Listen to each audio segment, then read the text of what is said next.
ассалому алайкум дӯстон, хуш омадем ба шабакаи мо. дӯстон, боз як хабари нохуш барои мухлисони тоҷик. ташкилоти Open FC расман рақиби нави Владимир Кузьминихро эълон карданд ва ин маънои онро дорад ки варзигари тоҷик довталаб барои камарбанди вазни сабуки Open FC Фазлиддин Обидов аз ин муҳориба даст кашид. хотиррасон мекунем ки аз аввал бояд ки муҳорибаи варзигари тоҷик Фазлиддин Обидов ва рақиби ӯ варзигари рус Владимир Кузьминых рӯзи 27 август дар Екатеринбург барои камарбанди вазни сабуки Open FC баргузор мегардид.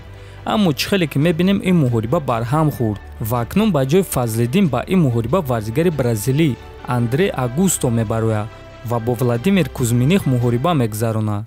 айни замон сабаби аз муҳориба даст кашидани Фазлиддин Обидов маълум нест ва мо умедвор мешавем ки саломатии ӯ хуб аст ва ба Обидов гуфтанем ки рӯафтода нашав бародар, ҳамааш дар пеш аст, асос саломатӣ боша. Фазлиддин Обидов варзигари тоҷик бо рекорди 6-1 хеле варзигари дурахшон аст ки муҳорибаҳои ӯ дар дили ҳамаи мухлисони муҳорибаҳои омехта ҷой шудааст ва ӯро ҷаснгеҷи тоҷикӣ меноманд.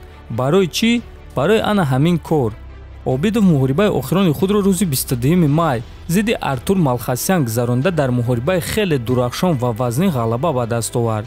мо ба Фазлиддин саломатӣ ва бурдборӣ хоҳонем ва бозгашти ӯро ба майдон бесаброна интизор хоҳем шуд. ва дӯстон, биён якҷоя Фазлиддинро дастгирӣ мекунем ва дар комментария менависем ки рӯафтода нашав бародар, мо бо туем. дар канал ҳатман обуна шуда видеои навбатиро интизор шавен. то бозид хонобуду сарбаланд бошен.